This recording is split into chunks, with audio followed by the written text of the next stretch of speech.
सरकारी स्कूल में जानबूझ के चौपट किया जाता है। आपको लगता है क्या ये सही नहीं हो सकता है?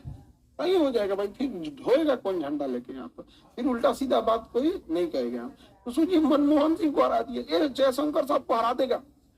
इसलिए उन्हें कहाँ से भेजा गया है? राज्यसभा से भेजा गया है यहाँ पे। नहीं तो कितना दिक्कत की बात होगा।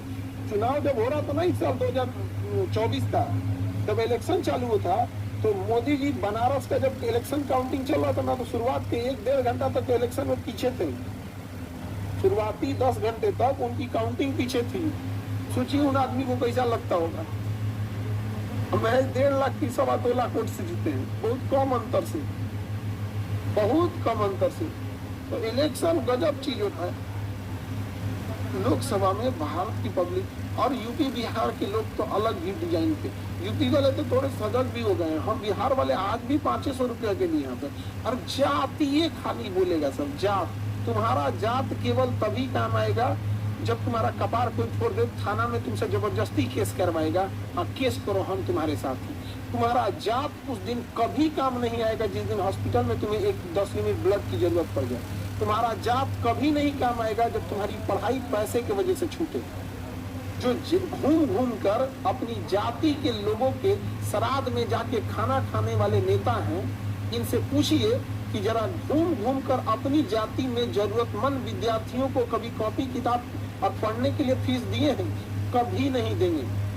इसलिए तुम्हें जो करना है करो, लेकिन अगर आपको जाति पसंद है तो अपनी जाति के हिसाब से ही वोट करो।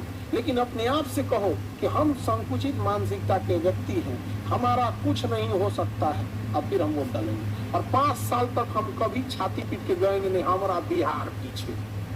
ये मत करना, दोनों चीज तुम खुद करना। तुमको पता है कुकुर काट लेगा तो तुमको रैबिज होगा कि नहीं होगा? तुम एक्सेप्ट करो उस चीज को। यहाँ पे तो हम लोग इसमें भाषण देने में बड़ी ज्यादा हैं, इसलिए पढ़ा लिखा लोग कतराने लगता है। सोचिए कितने लोगों का मनोबल टूटा होगा। मनमोहन सिंह जब इलेक्शन, वह व्यक्ति भारत को उस समय बचा के लाया था जब देश के पास महज 15 दिन का पैसा था। 1991 में महज 15 दिन का पैसा। एस जयशंकर साहब, मतलब दुनिया रेस्पेक्ट करती है। वो व्यक्ति भले विदेश मंत्री, लेकिन राष्ट्रपति भी उनके सामने, विदेश के राष्ट्रपति पुतिन से लेके अमेरिका तक सब रेस्पेक्ट से बात। बड़ा अच्छा अनुभव। लेकिन उस इंसान को भी लोकसभा इलेक्शन लड़ने में हेजिटेशन होता है। अरे भाई साहब, यहाँ पता चला हरवा दिया तो पूरी इज्जत चौपट हो जाएगी।